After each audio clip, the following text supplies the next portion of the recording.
এখনো অ্যাকচুয়ালি ধান কোপার সিজনটা আসেনি। খুব কম পরিমাণ ধান রোপণ করা হয়েছিল। এটা আমাদের জন্য একটা ভালো ব্যাপার।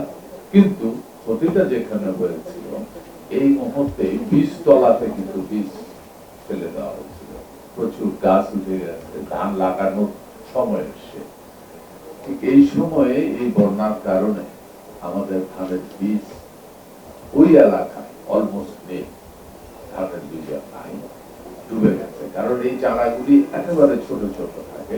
আপনারা জানেন 15 দিন বয়সে ধানকে উঠাতে হয়, উঠায় আবার কুপতে হয়। এই 10-15 দিন একেবারে কুচি ধানের চারা, এই কয়েকদিনের বন্যা, এটা একদিনের পানির নিচে থাকলে ধানের চারাগুলি নষ্ট হয়ে যায়। এটা আমাদের এক ধরনের একটা বড় সমস্যা সৃষ্টি করেছে। এর এই কারণে আমরা এগ্রিকালচার ডিপার্টমেন্টে বাংলাদেশের প্রতিটা ইউনিয়নের প্রতিটা ব্লকে আমাদের একজন করে অফিসার আছে। সুতরাং আমাদের কাছে প্রতিটা মুহূর্তে আপডেট আসছে, কোথায় কি অবস্থা আছে, আমাদের কি করণীয়, কবে করতে হবে। আমাদের অফিস এই পারপাসে আমাদের আলাদা একটা বুথ খোলা আছে, যেন ইনফরমেশন গুলি রেগুলার আমরা পেতে পারি। এবং আমি নিজে ব্যক্তিগতভাবে গতকাল রাত্রে 3টা পর্যন্ত আমি যা খবর নিয়েছি, এই ফসলটা মানুষের জন্য অত্যন্ত ইম্পর্টেন্ট। তো আমরা এরই মধ্যে আমাদের প্রধান সমস্যা হয়েছে এটা, যারা ধান লাগাইয়া ফেলছিল তাদের ওই ধানগুলি মারি গেছে। একই করা হয়েছে কি, তার যে সার যে পরিমাণ প্রয়োগ করেছে, ওই সারগুলি নতুন করে আবার প্রয়োগ করতে হবে। যার কারণে আমরা কৃষি মন্ত্রণালয়ের পক্ষ থেকে আগামী 2 দিনের মধ্যে আমরা ওই অঞ্চলে, যে অঞ্চলগুলি বন্যা এফেক্টেড হয়েছে, ওই অঞ্চলগুলিতে আমাদের এগ্রিকালচারের এই বিভিন্ন ডিপার্টমেন্টের অনেক ল্যান্ড আছে, যেমন পিএডিসির আছে, রাইসিস আছে, ইনস্টিটিউটের আছে। এই ল্যান্ডগুলিকে আমরা আজকে অর্ডার দিয়ে দিচ্ছি প্রিপারেশন নেওয়ার জন্য, এবং ওইখানে আমরা ওইটাকে বীজতলা হিসাবে তৈরি করব, এবং আমরা নিজেরাই বীজ বোনার চেষ্টা করব। কারণ যাদের জমি পানির নিচে গেছে, আমরা যদি তাকে ধানটা দিতে পারি, আমরা ধানও দিতে পারি, কিন্তু হয়তো বা তার জমিটা তখন উঠেনি, পানি শুকাবে না। কারণ এই বীজ শুকার জন্য আপনার একটা বীজ আছে আমাদের 15 আগস্ট পর্যন্ত একটা জাত আছে, ওইটা আমরা ব্যবহার করতে পারবো। ওই জাতগুলি আমরা আমাদের নিজস্ব বীজতলাতে বীজ তৈরি করছি, যাতে করে পানি শুকানোর সাথে সাথে আমরা ওই বীজটা তুলে কৃষক পর্যায়ে আমরা তার প্রয়োজন অনুযায়ী আমরা ডিস্ট্রিবিউশন করতে পারি।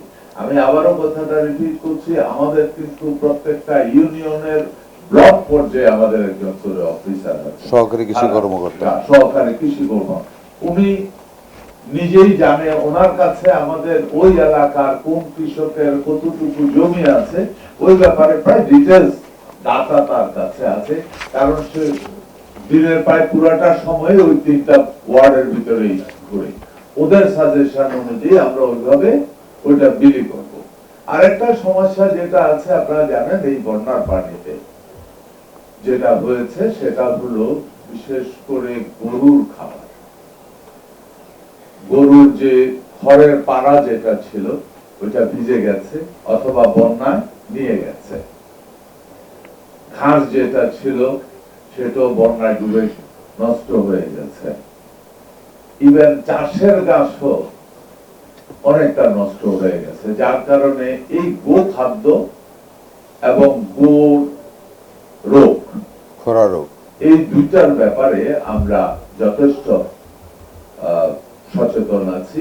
এর মধ্যে আমরা আশা করি আগামী 2 দিনের মধ্যে আমরা ওই এলাকায় আমাদের অফিসাররা কাজ করছে। আমরা নিচ্ছি যে গোখাদ্য, ড্রাই গোখাদ্য যেটা আছে রেডিমেড, সেটা দেওয়ার জন্য। কারণ ওখানে ঘাস নাই, ওখানে খড় নাই। আমরা দ্রুততম সময় তাদেরকে খড় এবং ভুসি জাতীয় খাবার, ড্রাই খাবার দেওয়ার জন্য, গরুর জন্য, ছাগলের জন্য। আর সাধারণত বন্যার পরে বা বর্ষাকালে এমনিতেই গরু এবং ছাগলের কিছু রোগ ব্যাধি আছে। আর বর্ষা যখন হয় তখন বিশেষ করে খুরা রোগটা দেখা দেয়। এর মধ্যে আমরা আশা করি আগামীকাল পরশুর ভিতরে আমরা এই খুরা রোগের একটা ভ্যাকসিন আছে, বিশেষ করে বন্যা দুর্গত যে এলাকাগুলি আছে পুরো এলাকায় প্রতিটি প্রাণীকে আমরা খুরা রোগের ভ্যাকসিন দিয়ে দেওয়ার জন্য আমরা অর্ডার দিয়ে দিয়েছি। আমরা আশা করি খুরা রোগ থেকে আল্লাহ আমাদেরকে মুক্ত করবে। আমরা প্রস্তুতি আছি, আমাদের ডিপার্টমেন্ট, আমাদের কৃষক এবং সব ধরনের কৃষক এবং মৎস্যজীবী যারা আছে, অনেকেই আপনারা জানেন মাছের চাষ করে। এই মাছের চাষ হঠাৎ করে বন্যার পানি এসে তাদের কোনো প্রস্তুতি ছিল না, পুকুরের আইল ভাসায় নিয়ে গেছে এবং ওই মাছও চলে গেছে। ওইগুলি আমরা নতুন করে লিস্ট তৈরি করছি, কে কতটুকু ক্ষতিগ্রস্ত হচ্ছে। সরকারের পক্ষ থেকে চেষ্টা করা হচ্ছে ওই ক্ষতিগ্রস্তদেরকে সহযোগিতা করার জন্য। আপনাদেরকে অনেক অনেক ধন্যবাদ।